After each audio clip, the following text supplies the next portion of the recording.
Hello बच्चों, welcome back to my channel. कैसे हैं आप सब लोग। आप लोग की बिजनेस फाइनेंस के या फाइनेंशियल मैनेजमेंट के लेक्चर चल रहे थे।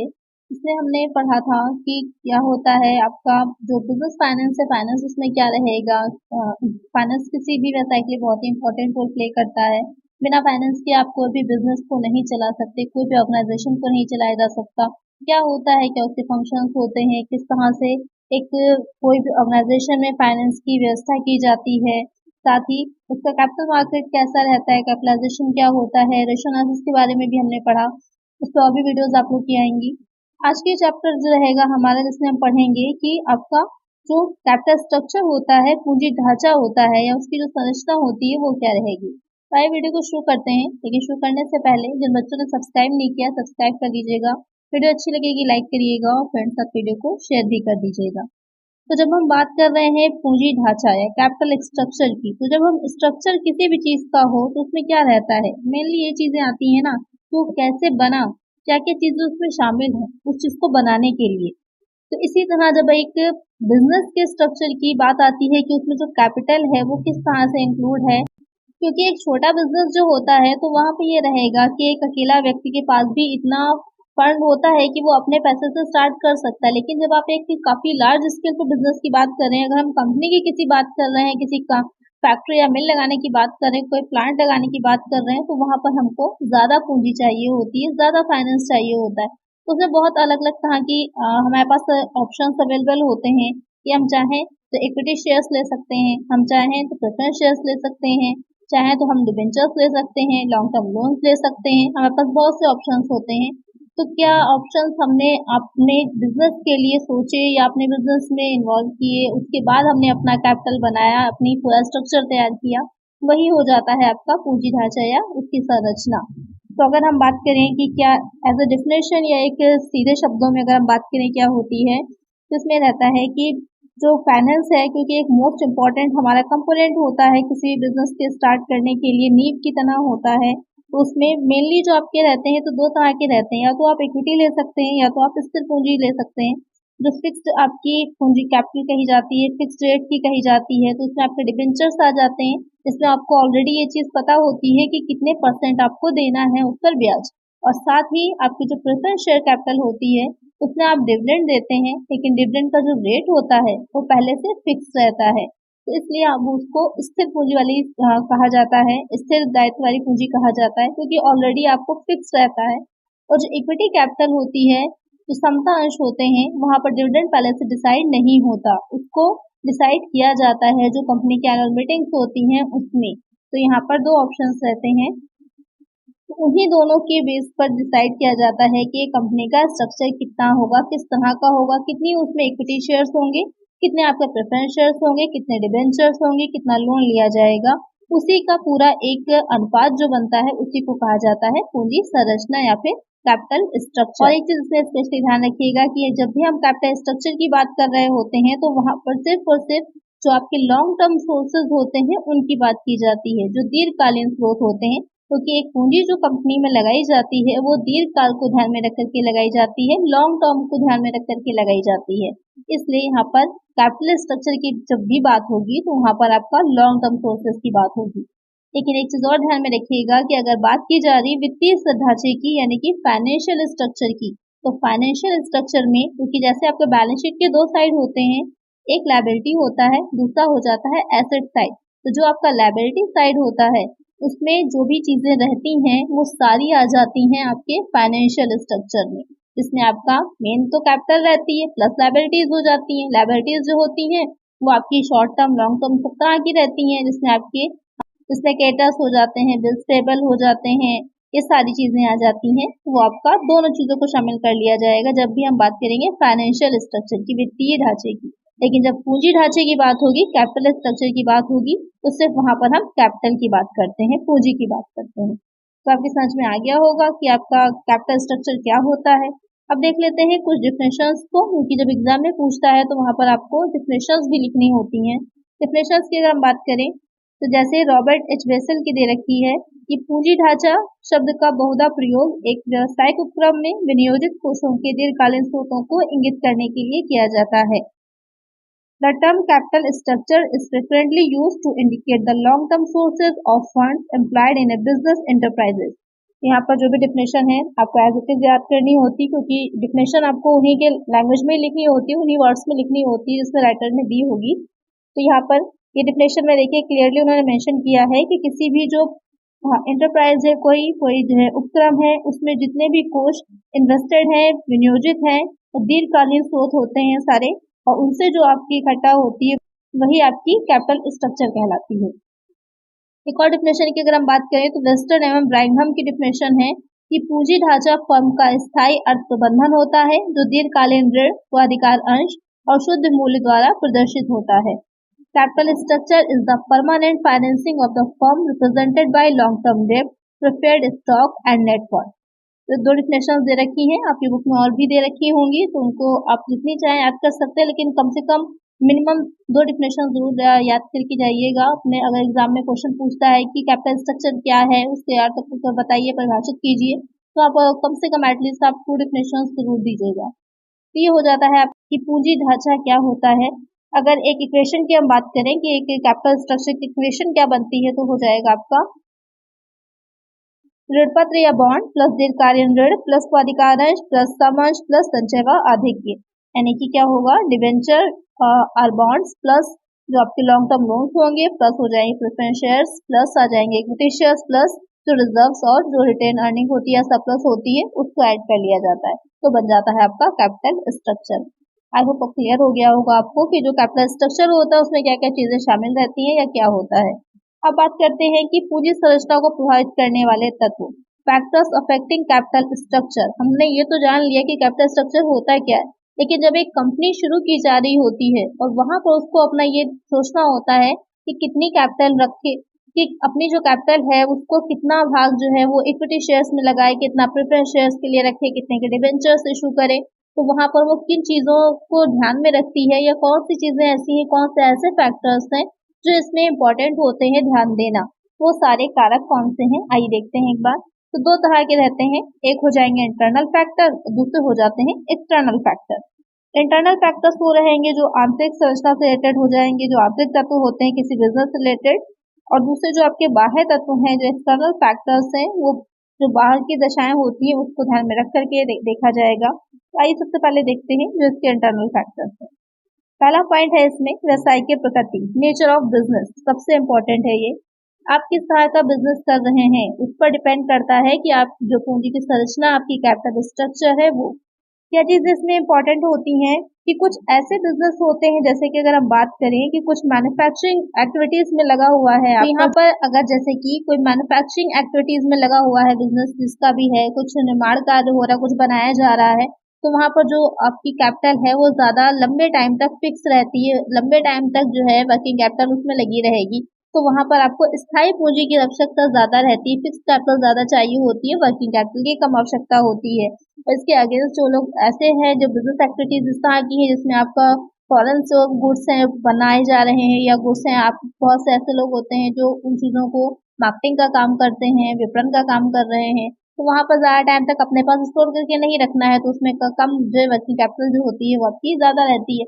तो उसकी वजह से डिपेंड करता है कि किस नेचर का आपका बिजनेस है, उसी के अकॉर्डिंग आपका स्ट्रक्चर भी होगा। फिर आ जाता है व्यवसाय का आकार, साइज ऑफ बिजनेस, बिजनेस किस तरह का है, कितने बड़े पैमाने पर काम हो रहा है, ये भी चीज इफेक्ट करती है। अगर बड़े पैमाने पर हो रहा है तो आपको ज्यादा कैपिटल की आवश्यकता रहेगी, लॉन्ग टर्म तक बिजनेस में इस कैपिटल को इन्वेस्ट करना पड़ेगा, तो उसी के अकॉर्डिंग ही डिसाइड किया जाता है कि किस तरह का आपका कैपिटल स्ट्रक्चर होगा।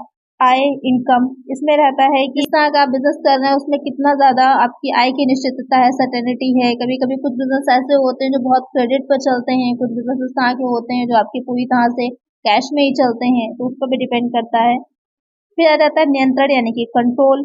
कंट्रोल जो होता है यहाँ पर कंट्रोल में रहता है कि अगर जो प्रमोटर्स हैं, जो कंपनी के मैनेजर है, प्रबंधक हैं, वो कंपनी के अगर जो बिजनेस है उसको ज्यादा से ज्यादा अपने हाथों में कंट्रोल करके रखना चाह रहे हैं। सेंट्रलाइजेशन एक आपने पढ़ा होगा केंद्रीकरण विकेंद्रीकरण के बारे में, तो अगर वो केंद्रीकरण करना चाह रहे हैं, ज्यादा चीजें ज्यादा पावर्स अपने हाथ में कंट्रोल में रखना चाह रहे हैं, तो कैपिटल स्ट्रक्चर जो होता है उसमें वो प्रेफरेंस शेयर्स को और जो डिबेंचर्स हैं उनको ज्यादा प्रेफरेंस देते हैं, क्योंकि जो इक्विटी शेयर होल्डर्स होते हैं, जो आपके समझदारी होते हैं, वो किसी भी बिजनेस के ओनर्स होते हैं, तो यहाँ पर अगर आप प्रेफरेंस शेयर होल्डर्स को और जो डिबेंचर होल्डर्स हैं उनको ज़्यादा इंक्लूड करेंगे तो वहाँ पर ज़्यादातर डिसीजन आपके ही हाथ में रहेंगे। फिर आ जाता है कि संपत्ति संरचना, एसेट स्ट्रक्चर। एसेट स्ट्रक्चर की अगर बात करते हैं तो जैसे भी मैंने आपको बताया था कि जो आपका बैलेंस शीट होती है उसके दो साइड रहते हैं। एक साइड जो लायबिलिटी का होता है वो फाइनेंशियल स्ट्रक्चर को बताता है, वित्तीय संरचना को बताता है, और जो दूसरा साइड होता है एसेट स्ट्रक्चर को बताता है, जिसमें आपकी फिक्स्ड एसेट है या जो आपकी करंट एसेट है, मिसलेनियस एक्सपेंडिचर्स है, वो सब शामिल होते हैं। तो जो एसेट स्ट्रक्चर है, संपत्ति संरचना है, तो उसका भी इफेक्ट पड़ता है कि किस तरह की संपत्ति की यानी कि फिक्स्ड एसेट ज्यादा है या करेंट एसेट है, उनका अनुपात क्या है, उस पर भी डिपेंड करता है कि किस तरह का आपकी जो पूंजी संरचना होगी वो होगी। फिर आएगा पूंजी की लागत, कॉस्ट ऑफ कैपिटल। ये बहुत इंपॉर्टेंट है कि जो भी आपकी आपने एक चैप्टर में मैंने पढ़ाया भी हुआ है, इसके आपके न्यूमेरिकल्स भी मैंने सॉल्व करवाए थे कि कॉस्ट ऑफ कैपिटल क्या होती है। तो जो भी आपके डिवेंचर्स हो, इक्विटी शेयर होल्डर शेयर्स हो या फिर आपके प्रेफरेंस शेयर्स हो, इन सब की भी कॉस्ट होती है अपनी। तो आप जो है इक्विटी शेयर्स या प्रेफरेंस शेयर या डिवेंचर को इशू कर रहे होते हैं तो इशू करने की उनकी क्या लागत आ रही है, वो उसकी पूंजी की लागत कहलाती है। तो डिपेंड करता है कि किसकी लागत कितनी आ रही है, उसी के अकॉर्डिंग ही जो पूरा मिक्सचर कहें या फिर पूरी संरचना कहें वो बनाई जाती है, जिससे कि ओवरऑल जो कंपनी की कुल पूंजी है उसकी जो औसत लागत है वो कम से कम है। फिर आ जाता है रिस्क, जोखिम। जोखिम बहुत इंपॉर्टेंट है। कुछ बिजनेस ऐसे होते हैं जहाँ पर जोखिम बहुत ज्यादा, रिस्क बहुत ज्यादा होता है। तो ऐसे जो बिजनेस होंगे उसकी जो कैपिटल स्ट्रक्चर होगा वहां पर समता अंश पूंजी, इक्विटी शेयर्स ज्यादा रहते हैं, और जो प्रेफरेंस शेयर्स या फिर डिबेंचर्स हैं वो कम रखे जाते हैं। तो क्योंकि इक्विटी शेयर्स में ये रहता है कि आपको डिविडेंड पहले से डिसाइड नहीं किए होते हैं, तो जिस तरह का प्रॉफिट होगा उसी के अकॉर्डिंग आप डिविडेंड देंगे। लेकिन अगर आपने जोखिम वाला बिजनेस है, प्रॉफिट बहुत कम हुआ, लेकिन जो आपको डिबेंचर्स आपने इशू किए हैं उस पर तो आपको इंटरेस्ट देना ही देना है।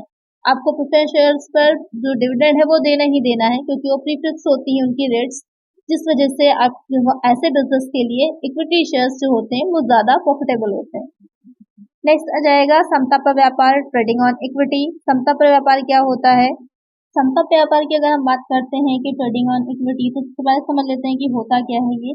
तो जब भी कोई व्यापारिक संस्था है, कोई भी ऑर्गेनाइजेशन है, जब अपनी जो उसकी इक्विटी कैपिटल होती है या जो उसकी इक्विटी शेयर्स होते हैं उसकी तुलना में या उसके कंपैरिजन में वो अपने जो ऋण पूंजी है, वो जो डिवेंचर्स हैं उनको ज्यादा लेती है, और जो आप उसकी स्वामित्व पूंजी होती है, ओनर्स इक्विटी होती है, उसको वो कम रखती है। तब उसे कहा जाता है कि ट्रेडिंग ऑन इक्विटी, समता पर व्यापार करना। अच्छा, ऐसा क्यों किया जाता है? तो इसका नाम तो समता है तो कंफ्यूजन आपको होगी, लेकिन यहाँ पर जो ओनर्स इक्विटी होती है वो कम रहती है, और ऋण पूंजी जो होती है, जो आपके लोन कैपिटल में ज्यादा होते हैं और जो समता अंश होते हैं वो कम रहते हैं। ऐसा इसलिए किया जाता है कि जो आपके अगर प्रॉफिट ज्यादा हो रहा है तो वहां पर ये रहेगा कि जो प्रॉफिट में से डिबेंचर्स होते हैं या जो आपका इंटरेस्ट दिया जा रहा है वो एक फिक्स रेट से दिया जा रहा है, तो प्रॉफिट ज्यादा बच जाता है जो आपके शेयर्स होते हैं उनको देने के लिए, शेयर होल्डर्स को देने के लिए। तो वहां पर ऊंची दर से लाभांश देने की वजह से, ज्यादा हाई रेट से डिविडेंड देने की वजह से मार्केट में गुडविल अच्छी बनती है, जिससे मार्केट में जो शेयर्स होते हैं उसके मार्केट प्राइस भी ज्यादा हो जाता है, जिससे जो संस्था है वो अच्छे और एक कुशलता के साथ, एफिशिएंसी के साथ मार्केट में अच्छी गुडविल बना के अपना बिजनेस को कर पाती है। तो क्षमता पर व्यापार का अगर करना चाह रही है तो वो भी इफेक्ट डालता है जो कैपिटल स्ट्रक्चर है उसके ऊपर। डायरेक्ट क्वेश्चन पूछता है कि क्षमता पर व्यापार क्या है।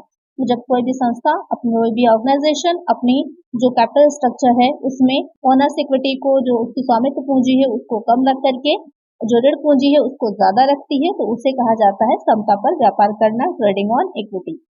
नेक्स्ट पॉइंट आएगा आपका पूंजी मिलान अनुपात, कैपिटल गियरिंग रेशियो। इसमें रहता है कि जो आपकी कंपनी की समता अंश पूंजी है, जो इक्विटी शेयर्स कैपिटल है, और जो पूंजी के बाकी के जो सोर्सेज होते हैं, जो कैपिटल के बाकी के सोर्सेज हैं, जैसे प्रेफरेंस शेयर्स हैं, डिवेंचर्स हैं, लॉन्ग टर्म लोन्स लेती है, उनके बीच का रेशियो कितना है, अनुपात कितना है। अगर समता अंश कम होते हैं या कम निर्मित किए गए हैं तो निम्न पूंजी मिलान कहा जाता है, यानी कि लो कैपिटल गियरिंग रेशियो बोला जाता है। और अगर इसके अपोजिट में इक्विटी शेयर ज्यादा निर्मित किए गए, ज्यादा इशू किए गए, तो इसे हाई गियरिंग बोला जाता है। तो यहाँ पर पूंजी मिलान अनुपात भी जो कंपनी की कैपिटल स्ट्रक्चर है उस पर इफेक्ट डालता है, जिस तरह का रहेगा उसी के अकॉर्डिंग कंपनी का कैपिटल स्ट्रक्चर भी डिसाइड होता है। तो ये हो जाते हैं वो इंटरनल फैक्टर्स जो एक पूंजी संरचना को किसी कंपनी की प्रभावित करते हैं, या जिस पर ध्यान दिया जाता है कि हाँ कैपिटल स्ट्रक्चर बनाते टाइम की ये फैक्टर्स भी हैं जो इफेक्ट डाल सकते हैं, तो उनको ध्यान में रखा जाता है। अब देख लेते हैं जो एक्सटर्नल फैक्टर्स होते हैं, बाह्य तत्व होते हैं, वो किस तरह किसी भी कंपनी के कैपिटल स्ट्रक्चर को इफेक्ट डालते हैं या इफेक्टिव होते हैं। पहला हो जाएगा पूंजी बाजार की स्थिति, सिचुएशन ऑफ कैपिटल मार्केट, कि मार्केट में जो पूंजी बाजार है, कैपिटल मार्केट है, पहले ही मैंने चैप्टर इस पर आपको पूरा पढ़ाया हुआ है कैपिटल मार्केट के बारे में, जहां से हमें लॉन्ग टर्म जो सिक्योरिटीज होती हैं उनमें हम बिजनेस कर पाते हैं। तो वहां पर वो ये चीज भी देखते हैं कि मार्केट में जो कैपिटल मार्केट है उस टाइम उसकी स्थिति क्या है, किस तरह की सिचुएशंस हैं, किस तरह की डिविडेंड रेट्स चल रही हैं, उसी के अकॉर्डिंग वो डिसाइड करते हैं इक्विटी शेयर्स में जाना है, प्रेफरेंस में जाना है, या फिर डिबेंचर्स को प्राथमिकता देनी है। फिर आ जाता है विनियोजकों का स्वभाव, नेचर ऑफ इन्वेस्टर्स, की किस तरह के इन्वेस्टर्स हैं। अगर वो इन्वेस्टर्स जो है काफी साहसी हैं, ब्रेव हैं, और वो ज्यादा से ज्यादा इन्वेस्ट करने में वो ज्यादा से ज्यादा प्रॉफिट चाह रहे हैं, तो वो और अगर समतांशों में वो इक्विटी शेयर्स में इन्वेस्ट करना ज्यादा पसंद करते हैं, तो वहां पर समतांशों में भी लिया जा सकता है। लेकिन अगर वो ब्रेव नहीं है और थोड़ा सा रिस्क भी नहीं लेना चाहते, तो वहां पर वो डिबेंचर्स को या प्रेफरेंस को ज्यादा प्रेफर करेंगे। तो उस पर डिपेंड करता है कि जो इन्वेस्टर्स हैं वो किस नेचर के हैं। पूंजी निर्माण की लागत, cost of capital issues, important होता है कि जो की कंपनी है ये भी इम्पोर्टेंट होता है कि जो भी हम कैपिटल चाह रहे हैं उसके निर्माण की, उसकी इशू करने की कॉस्ट क्या आ रही है, फ्लोटिंग चार्जेस जिसे बोला जाता है, क्योंकि कंपनी जो अंश होते हैं निर्गमन पर भी कुछ चार्जेस लगते हैं, ब्रोकरेज लगती है, जो उसके फ्लोटिंग चार्जेस हैं वो सब ऐड होते हैं। उसके बाद वो कितने आ रहे हैं, कितने परसेंट आ रहे हैं, ये भी ध्यान में रखा जाता है। सरकारी कानून, गवर्नमेंट लॉज, की गवर्नमेंट ने भी बहुत से अपने लॉज बना रखे हैं, तो वहां पर भी अगर गवर्नमेंट ने कुछ इस तरह का कर दिया है कि जो भी कैपिटल होगी कंपनी की उसमें कितने जो है अनुपात में रहेगा, कितना रेशियो रहेगा, तो वहां पर गवर्नमेंट की तरफ से एक प्रतिबद्धता हो जाती है, बाउंडेशन हो जाती है, तो उसको भी फॉलो करना पड़ता है। करारों पर टैक्सेशन, इस चीज का भी ध्यान देना रहता है कि गवर्नमेंट ने किस पर कितना ज्यादा टैक्स लगाया है, कि कितना डिवेंचर का जो इंटरेस्ट जाता है उस पर टैक्स है, कितना जो है डिविडेंड पे है, उसके अकॉर्डिंग ही हमें देखना होता है कि कहाँ पर हम अपने इनकम टैक्स में ज्यादा बचत कर पा रहे हैं, जो कि टैक्स मैनेजमेंट में ही आ जाएगा। तो वो भी ध्यान रख करके ही डिसाइड किया जाता है कि कैपिटल का स्ट्रक्चर क्या होगा। तो ये वो सारे एक्सटर्नल फैक्टर्स हो जाते हैं जो कंपनी की जो कैपिटल स्ट्रक्चर है, जो पूरी संरचना है उसको प्रभावित करते हैं, वो सारे फैक्टर्स। तो आपको समझ में आ गया होगा कि इंटरनल फैक्टर और एक्सटर्नल फैक्टर्स दोनों ही। तो अब आइए चलते हैं देखेंगे। अब आइए नेक्स्ट देखते हैं कि जो अनुकूलतम पूंजी ढांचे के मूल तत्व क्या होते हैं। अभी हमने ये तो समझ लिया कि कैपिटल स्ट्रक्चर क्या है, कौन से फैक्टर्स हैं जिनको ध्यान में रखना चाहिए, जो कि इफेक्ट डालते हैं, प्रभावित करते हैं। अब देख लेते हैं कि एक जो आपका ऑप्टिमम कैपिटल स्ट्रक्चर है उसमें कौन कौन से फैक्टर्स होने चाहिए, क्या तत्व होने चाहिए जो किसी भी कंपनी के कैपिटल स्ट्रक्चर को एक अनुकूलतम पूंजी ढांचा बनाते हैं, ऑप्टिमम कैपिटल स्ट्रक्चर बनाते हैं। यानी कि ज्यादा से ज्यादा कंपनी के जो हित है वो सुरक्षित रहे और कंपनी ज्यादा से ज्यादा प्रॉफिट को अर्न कर पाए और अच्छे तरीके से लॉन्ग टर्म तक के लिए अपने बिजनेस को चला पाए। जिसमें कि E.W. वॉकर थे, उन्होंने एक लाइन बोली थी कि एक अनुकूलतम पूंजी ढांचे से तात्पर्य ऐसे प्रतिभूति मिश्रण से है जो संस्था की पूंजी लागत को न्यूनतम करता है और संस्था के मूल्य को अधिकतम करता है। यानी कि an optimum capital structure can be properly defined as that security mix that minimize the firm's cost of capital and maximizes firm's value। मतलब कहने का ये है कि एक जो पूंजी ढांचा है वो ऑप्टिमम अनुकूलतम तब माना जाता है जब वो ढांचा जो होगा वो पूंजी लागत को, जो कैपिटल की कॉस्ट आ रही है उसको कम करे, मिनिमाइज कर दे और कंपनी की वर्थ को मैक्सिमाइज कर दे, अधिकतम कर दे। यहाँ पर उसमें क्या होना चाहिए, सबसे पहली बात तो सिंप्लिसिटी, सरलता होनी चाहिए कि उसको समझने में बहुत कंफ्यूजिंग ना हो। जो भी सिक्योरिटीज, जो भी प्रतिभूतियां निर्मित की जा रही हैं, इशू की जा रही हैं, वो आसानी से समझ में आए और उसका कैपिटल स्ट्रक्चर को आसानी से समझा जा सके। फिर आ जाता है लोचपूर्णता, फ्लेक्सिबिलिटी, कि जैसे जैसे क्योंकि जो बिजनेस है वो अनिश्चित काल तक चल रहा है, तो उसमें क्या रहेगा कि फ्यूचर के बारे में हम प्लानिंग तो करते हैं लेकिन हमें नहीं पता होता, क्योंकि बहुत से एक्सटर्नल फैक्टर्स भी प्रभावित करते हैं, एक्सटर्नल एनवायरनमेंट भी होता है जो बिजनेस को इफेक्ट डालता है, प्रभावित करता है। तो वहां पर उसमें भावी परिस्थितियों जो भी चेंजेस आ रहे हैं उसके अनुकूल हम अपने कैपिटल स्ट्रक्चर को चेंज कर सके, इतनी उसमें फ्लेक्सिबिलिटी होनी चाहिए। न्यूनतम लागत, मिनिमम कॉस्ट होनी चाहिए। जोखिम कम से कम हो, मिनिमम रिस्क हो, जिससे कि आपकी संस्था के लिए भी बेनिफिशियल हो और जो भी इन्वेस्टर्स है उसके लिए भी बेनिफिशियल हो। साथ ही क्योंकि आज के टाइम में क्योंकि बहुत ज्यादा कंपटीशन बढ़ रहा है, कंपटीशन का सामना कर सके, टैक्स जो दे रहे हैं उसको हम कम से कम कर सकें। फिर आ जाता है अधिकतम नियंत्रण, मैक्सिमम कंट्रोल, की जो भी संस्था है, जो भी संगठन है, ऑर्गेनाइजेशन है, उस पर पूरा कंप्लीट कंट्रोल रखा जा सके, जिससे कि जो अंशधारी हैं, जो शेयर होल्डर्स हैं, उनका अपना एक जो उनका एक हित होता है, एक प्रॉफिट होता है, वो मेंटेन रखा रहे। फिर आता है अधिकतम प्रत्यय, मैक्सिमम रिटर्न, ज्यादा से जो भी हमने कैपिटल इन्वेस्ट करी है उसमें हम ज्यादा से ज्यादा रिटर्न प्राप्त कर सकें, ज्यादा प्रतिफल हमको मिल सके। पर्याप्त तरलता, एडिक्वेट लिक्विडिटी, कि जो कंपनी का एक जो हमने ढांचा बनाया है, जो स्ट्रक्चर बनाया है, उसमें इतनी लिक्विडिटी रहे कि आवश्यकता होने पर कंपनी के पास पूंजी की कमी ना रहे। फिर आता है वैधानिक मान्यताओं के अनुकूल, इंसिडेंटल टू लीगल रिक्वायरमेंट्स, कि गवर्नमेंट ने जो भी अगर रिक्वायरमेंट रखी है किसी भी कंपनी के लिए तो उसको वो पूरा करती हो। तो जैसे अगर हम इंडिया की बात करें तो जैसे हमारे देश में पूंजी निर्गमन नियंत्रक जो होता है, कैपिटल इशू कंट्रोलर जो है, उनके अनुसार एक जो डेब्ट इक्विटी रेशियो है उस पर ध्यान दिया जाता है कि कितना होना चाहिए, तो उस वैधानिक मान्यताओं को भी हम पूरा करते हैं। तो ये सारे फैक्टर्स हो जाते हैं, ये सारे जो उसके एसेंशियल्स होते हैं किसी भी ऑप्टिमम कैपिटल स्ट्रक्चर में होने चाहिए। तो यहाँ पर आपका ये चैप्टर कंप्लीट होता है। इसमें हमने पढ़ा कि कैपिटल स्ट्रक्चर होता क्या है, क्या उसकी मीनिंग है, उसकी डिफिनेशंस के बारे में, साथ ही कौन से फैक्टर्स हैं इंटरनल और एक्सटर्नल, और ऑप्टिमम कैपिटल स्ट्रक्चर क्या होता है, उसमें कौन कौन से इंपॉर्टेंट इसेंशियल्स होने चाहिए। तो आज की वीडियो में इतना ही। आई होप आपको वीडियो अच्छी लगी होगी। अगर वीडियो अच्छी लगी है तो लाइक जरूर कर दीजिएगा, और चैनल को पर नए हैं सब्सक्राइब नहीं किया है सब्सक्राइब कर लीजिए, और फ्रेंड्स तक वीडियो को शेयर कर दीजिएगा। मिलते हैं नेक्स्ट वीडियो में, नेक्स्ट चैप्टर में। Thank you.